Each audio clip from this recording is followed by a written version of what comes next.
আমার দিয়া বাতাস, আমার দিয়া নদীর পানি, বান্দা আমি আল্লাহ তোকে এত নিয়ামত দান করলাম, ডানে আমার নিয়ামত, বামে আমি আল্লাহর নিয়ামত, সামনে আমি আল্লাহর নিয়ামত, পিছনে আমি আল্লাহর নিয়ামত। আমি আল্লাহ দিয়ার সূর্যের আলো, আমি আল্লাহর দিয়া চাঁদের আলো, আমি আল্লাহর দিয়া বাতাস, আমি আল্লাহর দিয়া নদীর পানি। আমি আল্লাহ তোকে এত নিয়ামত দান করলাম।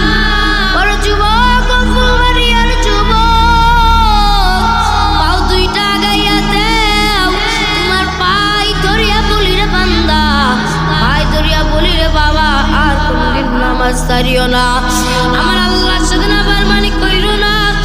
আল্লাহ কয় বান্দা তুই তো নিষ্ঠুর হইলি, আমি আল্লাহ যে তোকে এত এত নিয়ামত দান করলাম রে বান্দা, আমি আল্লাহ তোকে এত এত খবর নিলাম, বান্দা তুই আমাকে ভুলিয়া গেলি। ওই যে তাকাইয়া দেখ, একটা সন্তান যখন তার মায়ের গর্ভের ভিতরে থাকে, তুই যখন তোর মায়ের গর্ভে ছিলি, ওরে যুবক, ও নবীর উম্মতের আশিকের দল, আমি আমার মায়ের গর্ভ থেকে বেরাইছি, তোমরা তোমার মায়ের গর্ভ থেকে বেরাইছো। ও যুবক, আজকে শুনিয়া নেও, আল্লাহ ডাকতে কয়, তুই যখন তোর মায়ের গর্ভে ছিলি, তোর মায়ের গর্ভে থাকাকালীন আমি তোকে খাওয়াইলো কে? তোর বাবাও তোর খবর নিল না, তোর দাদাও তোর খবর নিল না, তোর ভাই তোর খবর নিল না। আমি আল্লাহ এত দয়ার, আমি আল্লাহ ভেবেছি ও বান্দা তুই তোর মায়ের ভিতরে খাইবি কি, তুই তোর মায়ের ভিতরে বাঁচবি কেমনে? আমি আল্লাহ সৃষ্টি করিয়া দিলাম তোর মায়ের নাভি আর তোর নাভি একসাথে করিয়া দিলাম, তোর মা যে খাবারটা খায় তুই তো খাবার খাইতে পারস না রে বান্দা।